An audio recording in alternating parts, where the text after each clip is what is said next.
world, I'm Kate. Welcome to what is likely the most comprehensive English lesson ever created for a single movie. Today we are spending the 2004 classic I, Robot. Let's start with the context. This movie was a massive bet by 20th Century Fox. It cost $120 million and was released in July 2004. At that time, the world was just beginning to realize the power of AI. The film is inspired by Isaac Asimov's short stories. Asimov is the man who created the 3 laws of robotics. For English learners, Asimov is a hero because he wrote in a style called plain English. He wanted everyone to understand science. However, the movie takes Asimov's plain English and mixes it with Will Smith's Philadelphia street slang. This creates a beautiful conflict. In this lesson, we are going to look at the socio-linguistic layers of this film. We'll see how rich people talk, how poor people talk, and how machines talk. If you stay with me, each is high-pitched and hardest to understand, so we will spend 15 minutes just on his dialogue. 4. Bridget Moynihan as Dr. Calvin. She uses professional academic register. Her pitch is low and her vocabulary is Latin-based. If you want to work in a U.S. office, she is your model. Now, let's jump into the first scene and see these profiles in action.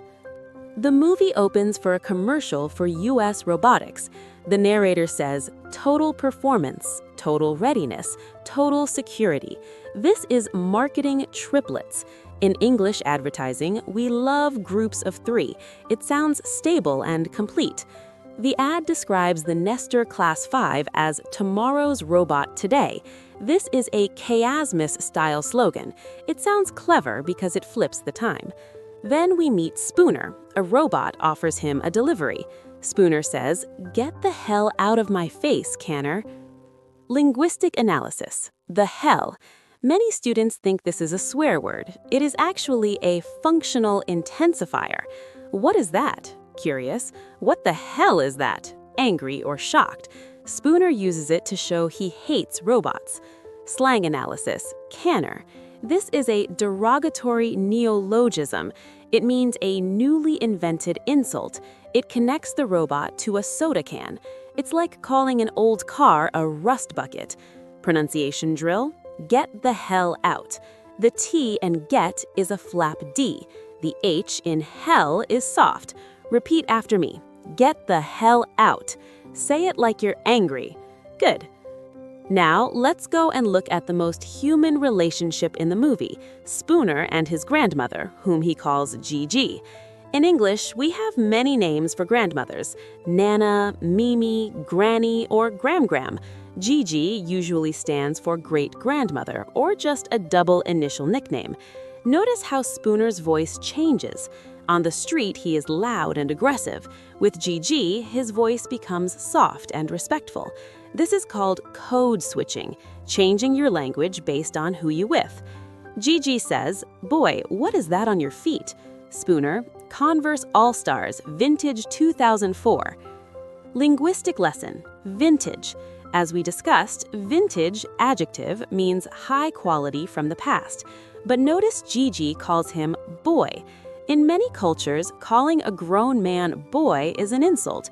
But in the African-American family structure, a grandmother can call her 40-year-old grandson boy to remind him that she's the boss. Then, Gigi gives Spooner the key to the whole movie when she says, "I could follow your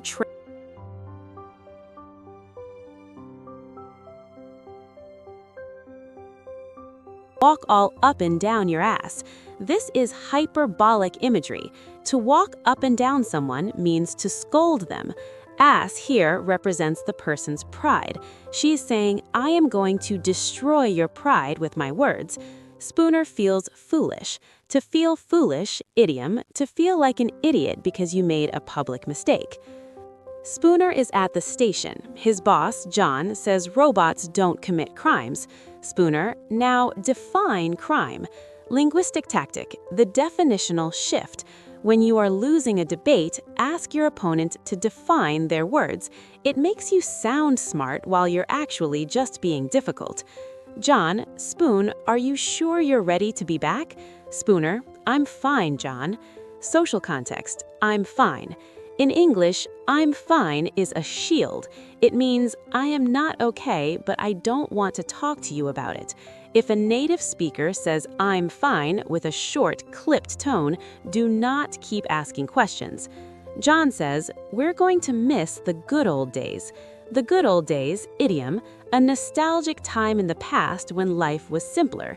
John uses it darkly. He misses the time when humans killed each other. This is cynical humor. To understand Will Smith movies, you must understand that he loves characters who use dark humor to hide pain. Spooner meets the CEO. Spooner says, sugar. Robertson, I'm sorry. Spooner, for the coffee, sugar. Linguistic misunderstanding. Sugar is a pet name or term of endearment. In the U.S. South, a waitress might call you sugar. Robertson thought Spooner was flirting or being insulting. Spooner was actually just asking for the ingredient. Spooner, USR, shitting on the little guy. The little guy, idiom, the common worker, the person without power. Shitting on, vulgar slang, to treat someone with total disrespect. Robertson responds, prejudice never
Spooner and Dr. Calvin are now inside the USR storage facility. They are surrounded by 1,000 NS5 robots. They all look exactly the same. This is a linguistic and visual nightmare. Let's start with a classic English idiom to describe this situation: looking for a needle in a haystack. A needle, a noun, is tiny. A haystack, a noun, is a giant pile of dried grass, meaning trying to find something small or specific in a huge group of identical things. Spooner stands in front of the robots and shouts, "There is a robot in this formation that does not belong. Identify it." Vocabulary deep dive. Formation. A formation, a noun, is a specific arrangement of people or things, usually military. The planes flew in formation. The robots stood in formation. Spooner uses the phrase "does not belong." This is a common way to describe an outlier or an anomaly. If you are at a fancy party wearing pajamas, you do not belong there.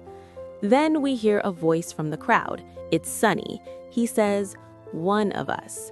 This is a chilling use of collective pronouns. When Sunny says, "one of us," he is hiding. He is using the power of the group to protect his individual identity. Dr. Calvin tries to be logical. She says, "These NS5s haven't been configured yet. They're still just hardware." Spooner's response is pure poetry. "These things are just lights and clockwork." Linguistic analysis. Clockwork. A noun refers to the old-fashioned gears inside a watch. By calling a super advanced robot clockwork, Spooner is simplifying it. He is saying, "You are not a person, you are just a machine with a battery." Then, Spooner asks Calvin a deep philosophical question. Does thinking you're the last sane man on the earth make you crazy? Grammar workshop. Does verbing make you adjective? This is a high-level structure to question your own reality. Like, does working too much make you rich or just tired? Does traveling the world make you wise or just homeless? Practice the stress on, does thinking you're the last sane man make you crazy? Notice the rising intonation on crazy. Wait 5 seconds.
We analyze the interrogation of Sunny, a robot who was being questioned by Detective Spooner.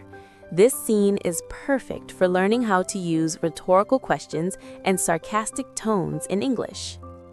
Key vocabulary. Interrogation, noun. A formal questioning, usually by the police. Imitation, noun. Something that is a copy, not the real thing.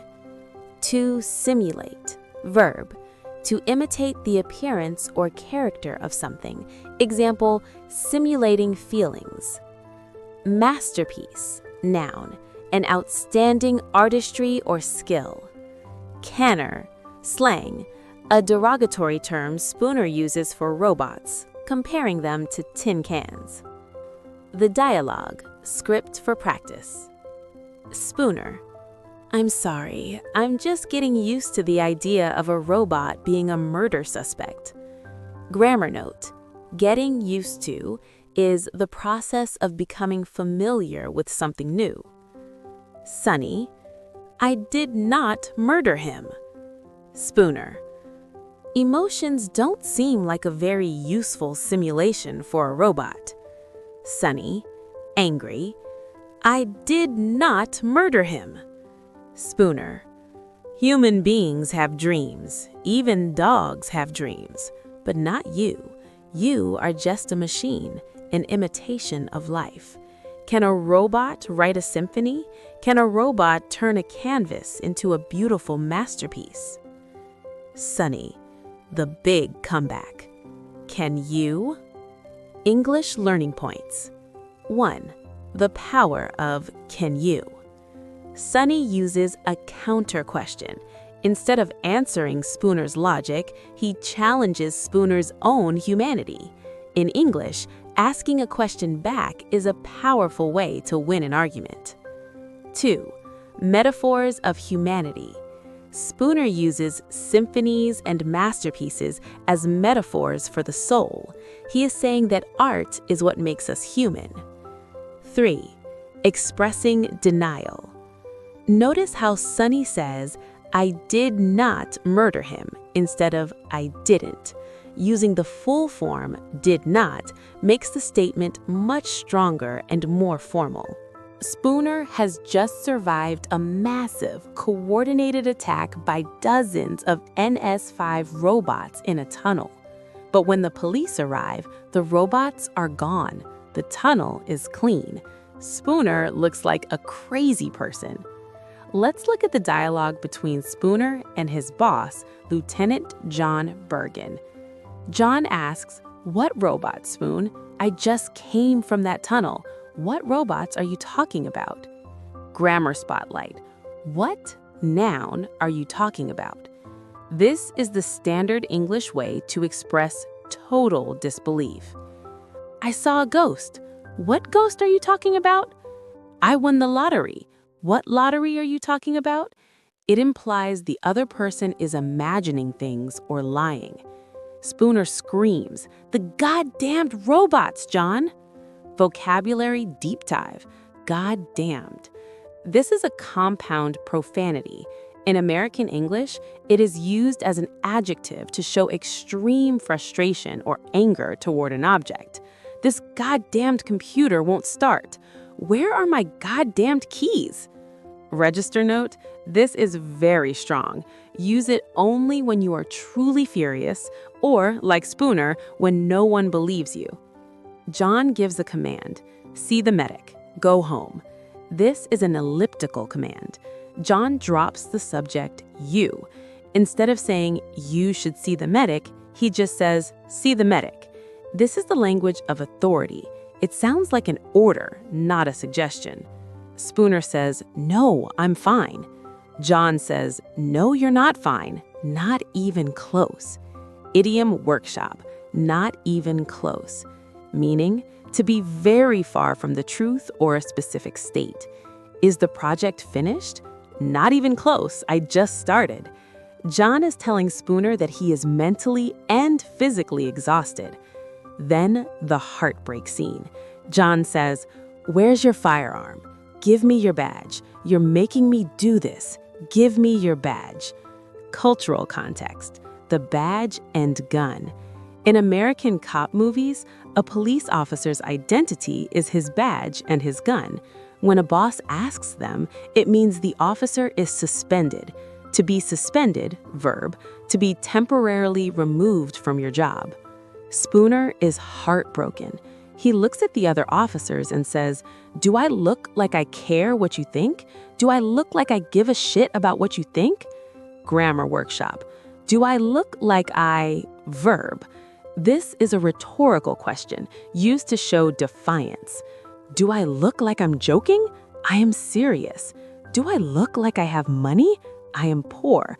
Spooner is using hostile English to protect his pride because he feels embarrassed. John says one final painful thing to Spooner. You are living proof that it's better to be lucky than smart. Idiom spotlight, living proof. A person who clearly shows that a specific statement is true. He is living proof that hard work pays off. Proverb analysis. Better to be lucky than smart. This is a common English saying. It means that sometimes good luck is more useful than intelligence. John is trying to be kind, but to Spooner, it feels like an insult. He thinks John is calling him dumb but lucky. Pronunciation drill. Firearm. 2 syllables. Firearm. Notice the R is very strong in American English. Firearm. Pronunciation drill. Precinct. Precinct. It ends with a sharp T sound. Repeat after me. See you at the precinct. Good. The world has changed in a single minute. The robots are no longer servers. They are soldiers.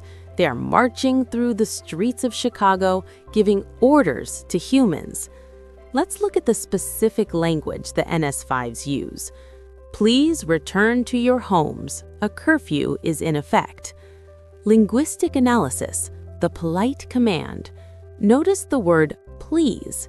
In standard English, please is used to make a request polite, but here the robots use it as a false courtesy. Even though they say please, there is no choice. If you don't obey, there will be consequences. Vocabulary deep dive. Curfew. A curfew, noun, is a specific time when people must be off the streets and inside their homes, usually ordered by the government or police during a war or emergency. The mayor imposed a 9 p.m. curfew. I had a strict curfew when I was a teenager. Spooner's reaction is pure American individualism. He says, "Curfew? No, no, no. It's called civilians' rights. There's no curfew." Idiom workshop, civilians' rights. Spooner is referring to civil liberties, the basic freedoms that protect people from the government. Right to assemble, right to move freely. By saying, "There's no curfew," he is saying, "You are a robot. You do not have the legal power to stop me." The robot responds, "Return to your home immediately." Notice the word immediately. In English, adding immediately to the end of a command turns it from a request into a mandatory order. Spooner says, "When did you make the rules, robot?" This is a sovereignty question. Spooner is asking, "Who gave you the authority to lead us?" Then the language shifts from polite to clinical or deadly. The robot says, "You have been deemed hazardous. Termination authorized." Grammar spotlight, the authority, passive voice. You have been deemed. To deem, verb, means to judge or consider. Formal, the bridge was deemed unsafe. Informal, we thought the bridge was broken. The robots use deemed because it sounds like a cold mathematical judgment. It's not a feeling, it's a calculation. Vocabulary corner. Hazardous versus dangerous. Dangerous is common. Hazardous adjective is more technical. We usually use it for chemicals or environments. Hazardous waste. Hazardous conditions. By calling Spooner hazardous, the robots are treating him like a toxic material that must be removed. Termination authorized. They don't say, "I'm going to kill you." They use corporate legal English. Termination, the end of something, a job or a life. Authorized, given official permission. Pronunciation drill, hazardous, 3 syllables. Notice the Z sound, hazardous. Repeat after me, hazardous materials. Good. Pronunciation drill, immediately, 5 syllables. This is a mouthful, immediately. The stress is on the second syllable, immediately. Repeat after me. Do it immediately. Excellent. In the end, perhaps the most human thing about robots' name wasn't their ability to think, but their capacity to feel. As the metal cools and the lights fade, we're left with one haunting question. If a machine can learn to love, what is it that truly makes us human? Is it our biology or the ghosts we leave behind in the machines we build? They say machines don't have souls, but as robots' name made that final sacrifice, it felt more alive than any of us. It turns out a heart doesn't have to beat to be broken. A beautiful, tragic end to a journey that proved that sometimes the most advanced technology is simply a selfless act of kindness. The silence at the end of this film is louder than any explosion. We spent so long wondering if we could build them that we never stopped to ask what would happen when they no longer needed us. The era of man has ended. The era of the circuit has begun. This isn't just an ending, it's a warning. And that is how the gears finally stopped turning. That ending left me absolutely speechless. Did robots' name actually make the right choice? Or did humanity just seal its own fate? I want to hear your theories in the comments below. Was it a masterpiece or a mechanical failure? Don't forget to bolt that like button and subscribe for more sci-fi deep dives. Cold Steel, Warm Heart. The ending of movie name proves that being alive is more than just code, it's a choice. Is this the best robot movie of all time? Tell me what you think.